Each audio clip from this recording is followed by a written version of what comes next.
ఏంటి పచ్చటి పందిరి వేసారని చూస్తున్నారా? అవునండి, మేము మా ఇంట్లో ఎల్లమ్మ పండుగ చేసుకుంటున్నాము. అంటే ఎల్లమ్మ కళ్యాణం అనమాట. ఈరోజు నుంచి స్టార్ట్ అవుతుంది. ఈరోజు ఈవినింగ్ నుంచి ఎల్లమ్మ పండుగ అనేది స్టార్ట్ అవుతుంది. ఎల్లమ్మ కళ్యాణం అయితే స్టార్ట్ అవుతుంది. ఇక్కడ దుర్గమ్మ పండుగ కూడా చేస్తున్నాం. నెక్స్ట్ ఇక్కడ అంతా పూజ అంతా పూర్తి చేసుకొని మేమైతే ఎల్లమ్మ ఫెస్టివల్ స్టార్ట్ చేయడానికి రెడీ ఉన్నాము. ఇక్కడ మా సిస్టర్ ఇది కూరాడకుండా రెడీ చేస్తుంది అనమాట. మా సిస్టర్ కళ్యాణం అంటే ముందు మనకి ఫస్ట్ పచ్చటి పందిట్లో గాజులు వేసుకుంటాం కదా ఇంట్లో వాళ్ళందరము. అలాగే మేము కూడా అమ్మవారి కళ్యాణం కాబట్టి పచ్చటి పందిట్లో గాజులు వేసుకుందామని మేమందరము గాజులు తెచ్చుకొని అయితే రెడీగా ఉన్నాము. అందరూ ఒక దగ్గరకు వచ్చాక మేమైతే గాజులు వేసుకొని ఇక ఇక్కడ నుంచి అయితే మా ఎల్లమ్మ పండుగ అయితే స్టార్ట్ అవుతుందన్నమాట. చూడండి, మీరు కూడా లైన్గా వీడియోస్ అయితే వస్తూ ఉంటాయి మీకు. ఇక్కడ వీళ్ళు వచ్చారనమాట, పండుగ చేసేవాళ్ళు అనమాట. వీళ్ళందరూ పండుగకి అన్నీ రెడీ చేసుకుంటున్నారు. ఇక పండగ అయితే స్టార్ట్ అయిపోయింది, చూసేయండి మీరు కూడా. కళ్యాణంకి ముందైతే 5 ఇండ్ల నుంచి జోగెత్తుకు రావాలన్నమాట. ఇప్పుడు అయితే మేము వెళ్తున్నాము.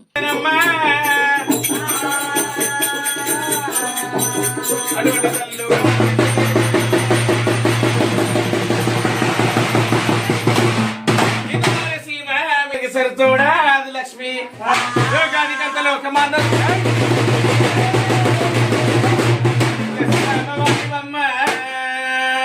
ఎల్లమ్మ నీవు శివుని వారికల్లా ఎల్లమ్మ నీవు కొంగోడ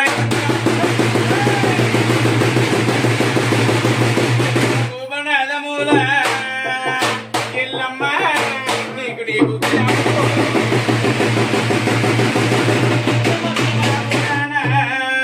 వెళ్ళమ్మ నీవు మౌరాల చోటమ్మా ఎల్లమ్మ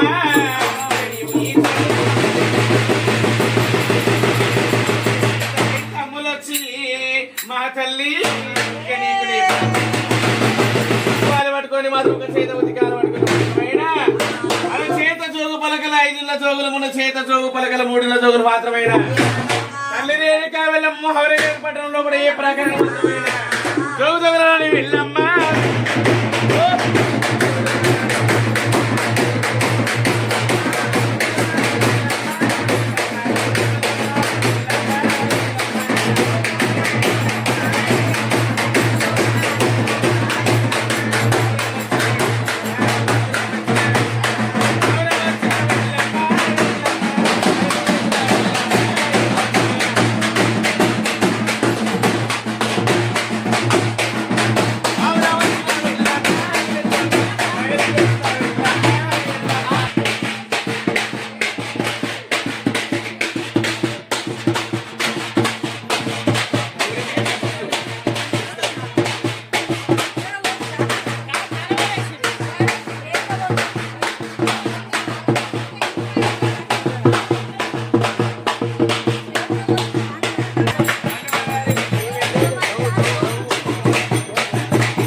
మేమైతే ఇప్పుడు 5 ఇళ్ళల్లో జోగు ఎత్తుకొని అయితే మేము రిటర్న్ ఇంటికి వెళ్ళిపోతున్నాము. ఇక్కడ నుంచి ఇక ఎల్లమ్మ కళ్యాణం అనేది స్టార్ట్ అవుతుంది. చూసేయండి మీరు కూడా.